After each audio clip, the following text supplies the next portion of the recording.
মার বাপ খারে হয় রে ভাই, এখন মার বাপ খারে হয়।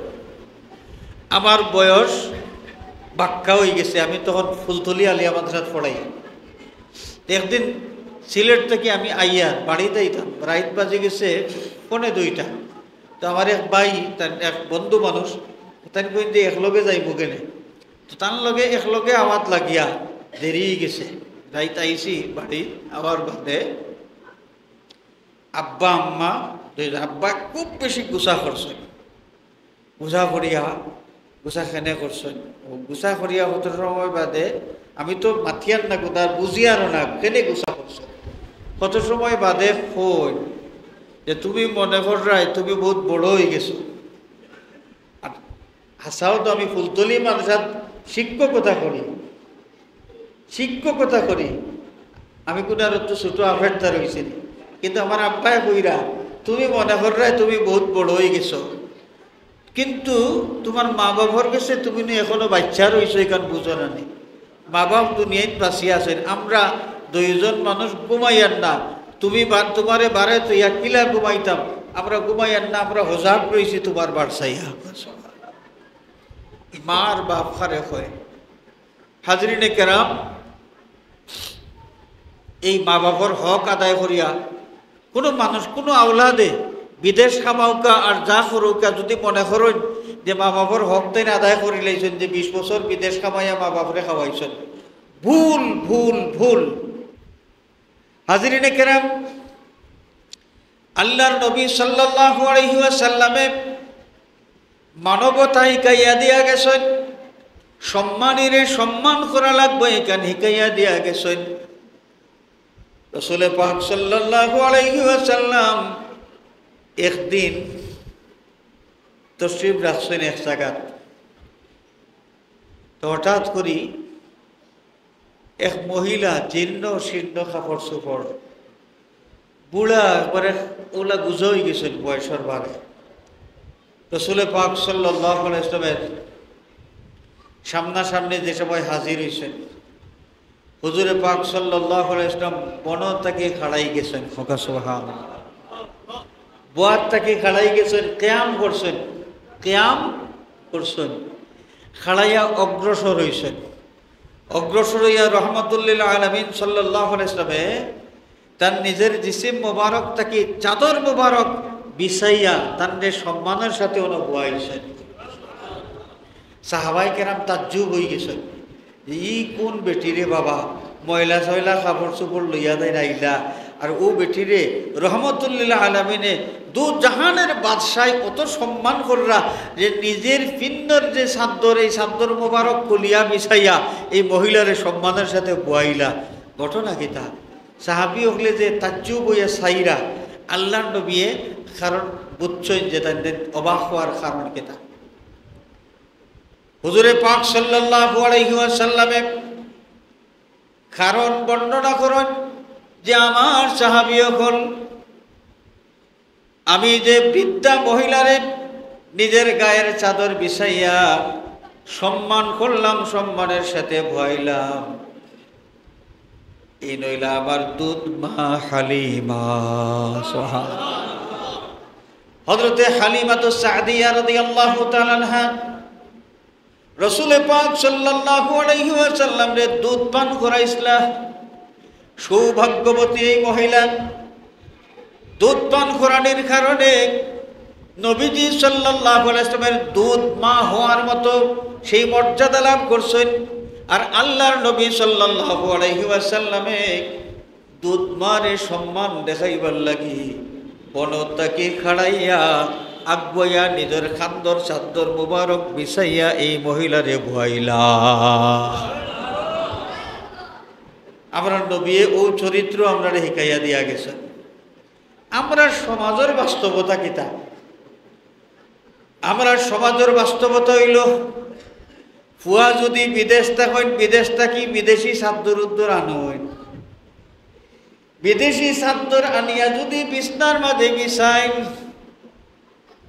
আর এই ফুয়ার বাপ কৃষক মানুষ, তাই গড় হামাইছন, ফুয়া বিদেশ থেকে আইছে, বারবার ফুয়ারে দেখবার মন চায়, কতদিন ধরে ফুয়ারে দেখছেন না, ফুয়া বাড়িতে আইসে মানে খালিও গরো আইলেও খালি ফুয়ারে থুকাই, ফুয়া গরনি একবার তা মাত্তা বইতা ফুয়ারে খান্দাত লইয়া বইতা মাত্তা বাপর মনে কান চায়নি। বাপ যারা ওইসই না এরারে দুনিয়ায় কোনো কিতাব দিয়া কোনো মন্ত্র দিয়া এখান বুঝাই যাইত নাই। বাপ যারা ওইসই তারা বুঝবা যে বাচ্চাই তো লাগি মা বাপর টান কতখান থাকে। এখন ফুয়ার লাগি মায়া আইসইন গরো আইতো ও কিবা আলুল ছাড়িয়া আইসইন নাইলেও ও বিচরাত থাকি কাম করিয়া আইসইন আতত দুইয়া হইয়া আইসইন বালা করি আত দুই আইলে কি তুই গো ফিন্ন লঙ্গি দেখা দুই লুল কিছু লাগছে না নিস মাটি করছইন যে দুই লাইয়া পড়ছে না। ও মাই গো মাই ফুয়ার থাকি ফুয়ার বউ আরো ডাক হিগিয়াই টান মারি তুলিলাই গান টান মারি তুলিলাই টান মারি তুলিলাই খেনে বলে বিদেশি চাদর খান মাইক বুড়া বেটা বইলে তার লঙ্গির দুইল লাগি দিব, তার লঙ্গির দুইল লাগি দিব। ফুয়ায়ও সাহেদেন, ফুয়ায়ও সাহেদেন সাহেদে খান বাবা উসুল উসুল করিয়া আইও রে বাবা দে আইবাই না, উসুল উসুল করিয়া আও রে বাবা দে আইবাই না। আহা কত নিষ্ঠুর সমাজ। সমাজে যদি এই নিষ্ঠুরতা থাকে আমরার মনে রাখা দরকার একজন বাবা এবং একজন মা একটা বাচ্চারে লালন পালন করবার লাগি জীবনে যত ত্যাগ স্বীকার করুন, যত ত্যাগ স্বীকার করুন। কোন সময় নিজে উপাস থাকিয়া বাচ্চারে খাওয়ায়, নিজে গরম খাইয়া বাচ্চারে গরম থাকি বাঁচায়, নিজে ঠান্ডা খাইয়া বাচ্চারে ঠান্ডা থাকি বাঁচায়। বলেন নাইনি বাচ্চার কারণে ঘুম নাই, মা তো নাইও বাপরও ঘুম নাই। একটা বাপ যদি লাগা কুটাতেও থাকেন বাচ্চার খান্দন উঠলে ও এসরাইতে ও গুটে থেকে উঠিয়া দৌড়িয়া আইন বৌরে জিকা করেন তার কি তো হয়েছে নেই। আহা আরেকটা বাস্তব কথা আমি কই, আমি আমার জীবনে বলতাম নাই। যে সময় থুড়াথুড়ি দৌড়াদৌড়ি চলাফেরা শিখলাম এই সময় বাড়ির যাইতে দেরি হয়ে যেত রাত 12টা 1টা 1:30 ওলাখান। তো খুব স্বাভাবিক এই সময় তো মানুষের ঘুমটায় দরজা জানালা বন্ধ করিয়া মানুষ ঘুমতা হয়।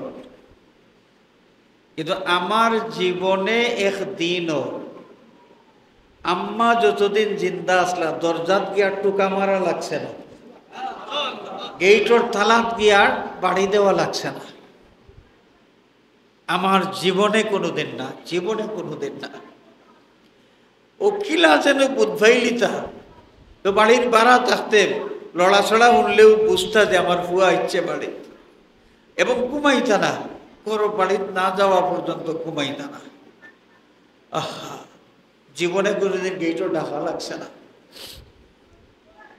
মা বাবা দুনিয়া থেকে বিদায় নিলে কি এই স্টাইল কিন্তু পাল্টে যায়।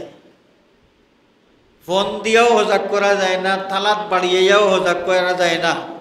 নানি দুম্মুর ডাকাইয়া জানালাত বাড়িয়ানি লাগে। গড় বড়া মানুষ আছেন, সকল আছেন, ফুয়া ফুড়ির অভাব নাই, সব আছেন।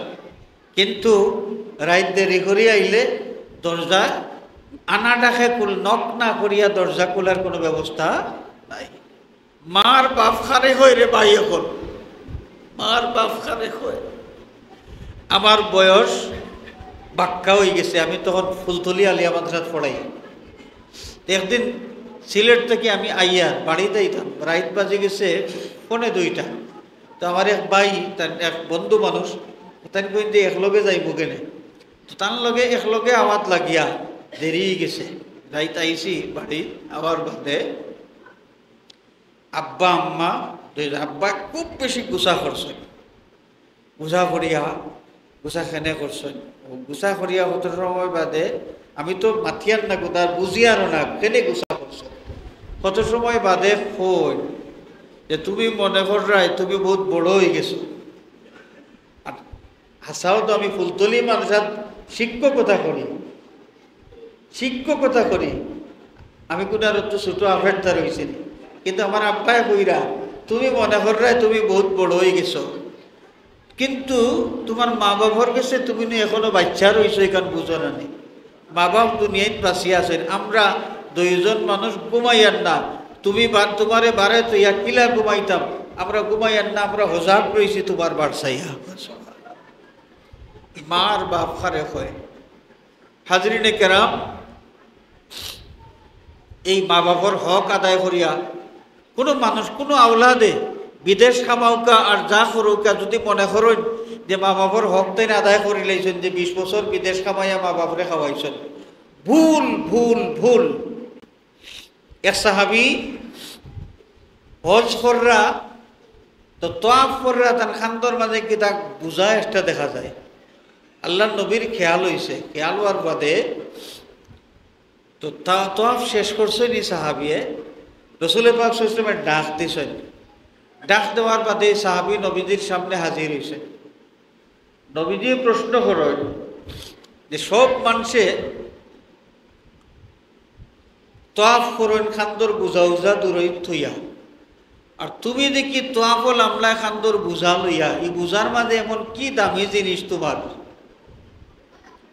সাহাবিয়ে জবাব দেন, ইয়া রাসূলুল্লাহ, যেই মায় 10 মাস 10 দিন তার উদর ধারণ করিয়া মারে, এর বাদে অনেক কষ্ট সহ্য করিয়া তাই আমারে প্রসব করছেন, আমার জন্মদাত্রী যেই মা, সেই মার হক আমি কিভাবে আদায় করি? আমার মনের মাঝে চিন্তা এলো, আমার আম্মার হক আমি আদায় করতাম, আম্মারে লইয়া আমি হজ আইছি, তো 8 বার দরকার যেন লাগে, যত জায়গাত 8 লাগে, আমার আম্মারে 8 বার কোনো সুযোগ আমি দিছি না, আমার খান্দর বাজে বইয়া বইয়া আমি হজর সফর করছি। ইয়া রাসূলুল্লাহ, আমি মিনাত গেছি, মিনাত থেকে আরাফাত গেছি, আরাফাত থেকে মুজদালিফাত গেছি, মুজদালিফাত থেকে কাবা শরীফের তওয়াফ করে তাইছি। এই সব জায়গা যাতায়াতের সময় আমার আম্মা জান রে আমার খান্দর মাঝে বইয়া বইয়া আমি হাঁটিছি। ইয়া রাসূলুল্লাহ, আমি আমার আম্মার হক কিছু আদায় করতাম পারছিনি। সাহাবিয়ে জানতা চাইরা, ইয়া রাসূলুল্লাহ, আমার আম্মার কিছু হক আমি আদায় করতাম সাইয়ার, এই যে আমি সফরটা করিয়ার মারে খাদ্য করি বইয়া বইয়া, কিছু হক আমি আদায় করতাম পারছিনি। হুজুরে পাক সাল্লাল্লাহু আলাইহি ওয়াসাল্লামে ফরমায়, আমার সাহাবীরে শুধু হজ্জের সফর নাই, সারাটা জীবন যদি তোমার মারে তুমি খান্দ লইয়া ফিরো, তাইলে মায়ের একটা নিঃশ্বাসের হক আদায় করা সম্ভব হইত না। হাজরিনে কেরাম, ও আমরা খুব খেয়াল রাখতাম এই মা বাপর যে ত্যাগ আমরার লাগি, আওলাদ হলোর লাগি, যার কারণে আল্লাহ রাব্বুল আলামিনে দুনিয়ার সবর হুকুকুল ইবাদর সবর উফরে দিয়া দিয়েছেন মা বাপর হক, সবর উফরে মা বাপর হক। ও কয়দিন আগে একটা নিউজ দেখলাম আমি, এটা বাস্তব, এটা বানাইল কোনো গল্প নাই, বাস্তব। ফুয়াই বিদেশ থেকে টাকা পাঠাইছেন পিন নম্বরে, আর মেসেজ দিছেন যে আব্বা কিছু টাকা পাঠাইলাম, উইন দিয়া কিছু খাইলেন জানি, আর আপনার চিকিৎসা করাইন জানি, কইয়া তাই পাঠাইছেন 20,000 টাকা মনে হয়। আর ফাউরিয়া মেসেজ এগু তান হৌরের গেছে না গিয়া আইছে বাপর গেছে, বাপর গেছে যেমনে আইছে বাপ তো খুব খুশি, আরে আমার ফুয়ায় মেসেজ দিছে টাকা পাঠাইছে। বাপ গেছেন গিয়া ব্যাংকও গেছেন, ব্যাংক যাওয়ার বাদে ও পিন নম্বর দিছেন, এখন টাকার প্রাপককে, প্রাপকও আর মিলে না। পিন নম্বর ঠিক আছে, কারণ বাপে তো মেসেজ ভাইয়া পিন নম্বর ভাইয়া গেছেন, পিন নম্বর লইয়া গেছেন, ব্যাংকালায় কই এখন তো প্রাপক তো আপনি নাই, বলে আপনি না এখানে, বলে এই কিন্তু প্রাপক নাম অমুক, ঠিকানা অমুক জায়গা, ব্যাংকে আর তাদের টাকা দিছেও না। বুক পরে আশা লইয়া খুশি করিয়া বেচারা গেছেন ব্যাংক, ফুয়ার টেকা পাঠাইছে, কিছু চিকিৎসা করাইবা, তার কিছু ঔষধ পাতি করা দরকার। খুশি হইয়া গেছেন। ব্যাংকে যে সময় টেকা দিছে না, তেন খামোশ হয়ে আইছেন বুড়া মানুষ। কিছু সময় পরে আরেকজন আইছেন, আইয়া ও 3 নম্বর দিয়া ও টেকা তুলিয়া নিছেন। তুলিয়া নেওয়ার বাদে ঠান্ডের পরিচয় জিজ্ঞাসা করা হয়েছে যে আপনি খেয়ে বাড়ি কই, খেয়ে টেকা পাঠাইছেন। ওদাইন কইরা যে আমি তো অমুক অমুক জায়গার বাড়ি, আর টেকা পাঠাইছেন আমার দামান্দে। ফুয়াকু বড় বালা, সময় সময় আমরা খোঁজ খবর নেই, বেমার আজার কোনবার আগে টেকা পাঠায় চিকিৎসা করবার লাগে কয়। বাপ চিকিৎসার অভাবে অপেক্ষা কররা ফুয়ার টেকা পাঠাইত, টেকা নাই, খামোশ হইয়া বাড়িতে গেছেন। আর হৌর আইসেন টেকা তোলাত। বাস্তব ঘটনা, বর্তমান সমাজে এটা চলে। আপনার শ্বশুর শাশুড়িরে আপনি খাওয়াইতা না, ফিন্দাইতা না, এইটা আমার কথা নাই। আমার কথা হইল যে সব কিছুর একটা তরতিব আছে। আগে ফরজ, বাদে ওয়াজিব, বাদে সুন্নত, বাদে নফল। অন্যান্য বিষয় আগে ফরজ, বাদে ওয়াজিব, বাদে সুন্নত, বাদে নফল। বাফরে থইয়া, বাফরে বঞ্চিত করিয়া যে সন্তানে অন্য কোনো মানুষকে আপন করিয়া নেয়, তাইলে এই সন্তান জানিয়া রাখা দরকার দুনিয়ায় তো তাই শান্তি পাইতে নাই। মা বাবার লগর আচরণ আল্লাহ পাকের নগদ বদলা দেন দুনিয়ায়, আখেরাতর ফাওনা এটা তো আছেও। দুনিয়ায় যে আওলাদে মা বাবার লগে গুদগুদিটা খায়, গোত্র জোর আছে, শিক্ষা দীক্ষা আছে, হয়তো বাপ বকল মারতাইনি এমএ ভাস দিলেইছেন, দেনি কুতকুতি করে বাপরে দামক দেন, বুঝতে নাই তুমি তা। বয়সের একটা জ্ঞান আছে না নি মানুষের। বাপে দেখরা ফুয়াই ই খামো যাওয়ার ঠিক নাই, করে রে বাবা ইনো যাইস না রে বা, ই কাম করিস না রে বা, ফুয়া ঠাস করে গুদ করি মাতেন। বাপ তো বকলো, তুমি বুঝতে নাই দে মাতিও না, দমক দামক দিয়া। যারা মা বাবার লগে মাত কথা বাতেন জানিয়ে রাখা দরকার, তান বাচ্চায় তান্ডে না ধমকানি পর্যন্ত আল্লাহ তান্ডে মৌত দিতা নাই। তার নিজের বাচ্চায় তান্ডে না ধমকানি পর্যন্ত, দমক না দেওয়া পর্যন্ত তার মৌত হইত নাই। মা বাপরে বহুত বাচ্চায় নিষ্ঠুর মানুষ গালিয়ায়, মা বাপরে গালিয়ায়, মা বাবার উপরে আঁত তুলে নমক খারাম কিছু বাচ্চা এখনো আছে এই সমাজও, আঁত তুলে। আখেরাত তো গেছে গেছে, দুনিয়াইও গেছে। এটাই দুনিয়ায় তো নিজের বাচ্চারা তোর জুতার বাড়ি খাওয়া লাগবো, লাভ খাওয়া লাগবো, মুড়কর খাওয়া লাগবো, নাইলে মৌত হইতো নাই। আমার বয়স বেশি নাই, কিন্তু এই কম বয়সের ভিতরে এই ধরনের কিছু ঘটনার কিছু অভিজ্ঞতা আমার আছে, আমার নিজের দেখা কিছু ঘটনা আছে। না হাজিরিনে কেরাম, এই মা বাপ আল্লাহর নবীর দুধ মা হালিমা সাদিয়া রাদিয়াল্লাহু তাআলা আনহারে সম্মান প্রদর্শন করিয়া মা বাবার প্রতি কতটুকু সম্মানের দৃষ্টি থাকা দরকার এখাইয়া দিয়া গেছেন উম্মতরে। নিজের মা বাপরে সম্মান করতে চায় না, নিজের মা বাবার লগে বাসা ঠিক রাখিয়া মাথে না, নিজের মা বাবার সামনে সুন্দরভাবে উঠা বসা করে না, যেমনে তেমনে বন্ধু বান্ধবর সামনে জেলা উঠা বসা করে, মা বাবার সামনে ওরা উঠা বসা করে। এগুলো হইল এই ধরনের বাচ্চা নমক খারাপ। এবং জানিয়ে রাখা দরকার, মা বাবার লোকে যারা বেয়াদবি করবা এবং যে কোনো মুরব্বীর লোকে যারা বেয়াদবি করবা, বেয়াদবি করলে আল্লাহ পাওয়া যায় না, বেয়াদবি করলে আল্লাহ পাওয়া যায় না। মা বাবার লোকে বেয়াদবি করেন, আর তাই জীবনে হজ করছেন 30 বার, 30 বার নাই 300 বার হজ করিয়াও, 300 বার হজ করিয়াও নাজাতের কোনো ব্যবস্থা নাই। মা বাবার লোকে বেয়াদবি করলে হজ করিয়া, সৎকা দিয়া, কুন্তা করিয়া, তিলাওয়াত দিয়া, তসবি তাহলিল দিয়া, 6 মাসের সিল্লা দিয়া, নাই 1 বছর সময় লাগাইয়া কোনো লাভ হইতো নাই, কোনো লাভ হইতো নাই। মা বাপ আপনার বাড়িত এরার দেখরা কেউ নাই, বুড়া মানুষ মাজুর, এরার দেখরা কেউ নাই।